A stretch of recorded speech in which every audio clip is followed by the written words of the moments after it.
Now for this question, let P be a point on the ellipse x square upon 9 plus y square by 4 that is equal to 1, right? Let the line passing through the point P and parallel to the y-axis meet the circle x square plus y square that is equal to 9. Standard circle है at point Q such that P and Q are on the same side of x-axis. Then the eccentricity of locus of point R, जो भी point R का locus आएगा, eccentricity means 2 degree curve आएगा, ठीक है जी, parabola ellipse hyperbola on P Q point R on P Q such that P R is to R Q that is equal to 4:3, यानी P Q को point R 4:3 के ratio में divide कर रहा है as P moves on the ellipse is. मुझे point R का locus निकालना है, बड़ी सिंपल बात है। You have to find the locus on point R, 2 degree curve आएगा, उस कर्व का मुझे इसेंट्रिसिटी फाइंड आउट करना है, यही तो काम करनी है हमको, सीधी सीधी बात है। नाउ अब मुझे इलिप्स भी क्या है, यहाँ पे स्टैंडर्ड है कि ए मोर देन बी है, हाँ जी, और सर्कल भी क्या है, स्टैंडर्ड है। तो काम करते हैं ना, हम सर्कल ड्रॉ करते हैं, इलिप्स ड्रॉ करते हैं। बेसिकली क्या है, X square plus Y square is equal to क्या है, A square. This is auxiliary circle on this ellipse. समझ में आया क्या, auxiliary circle on this ellipse, clear है। तो दिस इज आवर इलिप्स, ठीक है, और this is A B, A का कोऑर्डिनेट क्या होगा 3,0, दिस इज 0,b। अब मुझे ड्रॉ करना है क्या, auxiliary circle passing through A1 A2 -3,0। हाँ जी भैया, तो this is kind of auxiliary circle, रफली डायग्राम ड्रॉ किया हमने बेटा, ठीक है। अब क्या है कि इस एक्जुलरी सर्कल पे पॉइंट Q है, P कहाँ पे, इलिप्स पे है, this is Q, this is P, हाँ जी। At point Q, let the line passing through point P and parallel to y-axis meet the circle disk, ठीक है। अब इसने बोला है कि जो पॉइंट P से जो लाइन पास कर रहा है ना, पैरेलल टू y-axis है, यानी ये लाइन सेगमेंट होगा मेरा, ठीक है जी। अब दुनिया जानती है भाई, दुनिया क्या जानती है, हम लोग जानते हैं कि पॉइंट Q कोऑर्डिनेट क्या होगा, एक्जुलरी सर्कल है, यानी रेडियस क्या है 3 unit, 3 cos theta plus 3 cos theta, 3 sin theta. और पॉइंट P का इलिप्स का कोऑर्डिनेट क्या हो जाएगा, that is 3 cos theta, 2 sin theta, हाँ जी, चलेगा ना।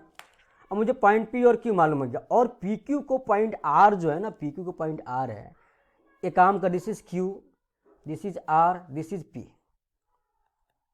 तो जो पॉइंट R है ना, वो PQ को 4:3 के रेशियो में डिवाइड कर रहा है, PQ को, नॉट QP, PQ को, this is P 4, this is 3, और पॉइंट P और Q मालूम है तो पॉइंट R आ गया। और पॉइंट R का कोऑर्डिनेट, मुझे R का ही लोकस निकालना है यार ना, H को मैं K मान लिया, तो पॉइंट H R का कोऑर्डिनेट इंटरनल सेक्शन फॉर्मूला से फाइंड आउट करेंगे, तो H मेरा cos थीटा में आएगा, K मेरा sin थीटा में आएगा। तो यू नो हमको तो लोकस फाइंड आउट करना, थीटा मेरा क्या पैरामीटर है ना, तो लोकस मीन्स पैरामीटर को हटाना। तो as we know sine square theta plus cos square theta क्या होता है 1, तो मेरा थीटा रिमूव हो गया, तो यहाँ से मेरा लोकस आएगा simply.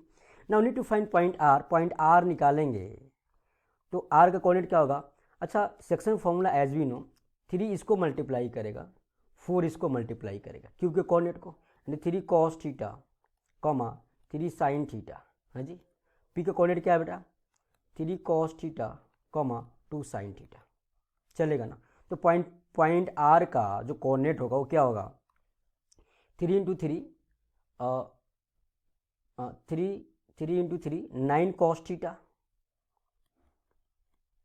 Plus 4 × 3 12 cos theta whole upon 3 + 4 7, Y coordinate similarly 6 sin theta plus 12 sin theta upon 7। और पॉइंट आर क्या माना, एच को मैं के ना, तो एच क्या होगा बेटा, एच हो गया यहाँ से 21 cos थीटा अपॉन 7, और के क्या होगा बेटा 18 sin थीटा अपॉन 7। तो भाई मुझे तो यहाँ से cos थीटा कितना आ रहा है, cos theta is equal to 7h upon 21, यही आ रहा है ना बेटा, 3 टाइम्स के कितना आ रहा है भाई, के आ जाएगा, सॉरी यहाँ से sin थीटा क्या आएगा, sin theta is equal to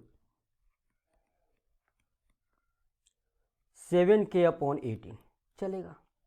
तो मुझे sin थीटा कॉस्ट सेपरेट आ गया ना, तो as we know sine square theta plus cos square theta is equal to 1, तो अपन के पास साइन थीटा क्या है, h/3 ना,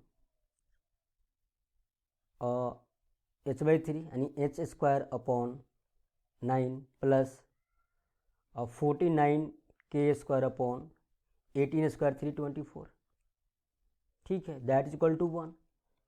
तो अपन के पास इलिप्स आ गया, दिख तो रहा है कि इलिप्स आ गया मेरे को, इसका लोकस क्या इलिप्स आ रहा है, means X square upon 9 plus Y square upon 324 upon 49 is equal to 1। अब ये इलिप्स जो है ना, ये बेसिकली है क्या, एक्स स्क्वायर अपॉन 9 यानी ये क्या है 18 अपॉन 7 का होल स्क्वायर, तो 2 पॉइंट समथिंग स्क्वायर का 9 से लेस होगा, नहीं ए मोर देन बी है, स्टैंडर्ड इलिप्स है। तो हमने क्या बोला, हमने बोला इसके सिंट्रिसिटी निकालते, ई स्क्वायर क्या होता है बेटा 1 माइनस बी स्क्वायर अपॉन ए स्क्वायर, बस इसको कैलकुलेट करना आपको, हाँ तो कीजिए कैलकुलेट ना, 1 minus B square 324 upon 49 into just two moment, हमने क्या किया यहाँ पे 3 + 4 7 7h अपॉन 21 3 टाइम्स, ठीक है जी, 49 into 9 that is equal to 9 9 81 1 9 into 4 36 plus 8 441 minus 324 upon 9 into 49, हाँ जी। So from here we have to write 11 minus 4 कितना होगा 7, 11 minus 4 7, 3 minus 2 1, 4 minus 3 1 upon 9 into 49। अब ये हमको ई चाहिए ना सिंट्रिसिटी, तो ई इक्वल टू कितना होगा बेटा square root of 117 upon 3 into 7। अब 117 में क्या लिखे हम 3 रूट 13 इंटू 9 क्या होता है देख लो ना, ठीक है। तो 3 root 13 upon 3 into 7, 3 3 get cancel, तो मुझे जो लोकस आया वो इलिप्स आया, उस इलिप्स का सिंट्रिसिटी क्या आ रहा है square root of 13 upon 7, this is required answer. तो कौन सा ऑप्शन राइट है बेटा, कौन सा ऑप्शन राइट है, स्क्वायर रूट 13 अपॉन 7, तो option D is correct option.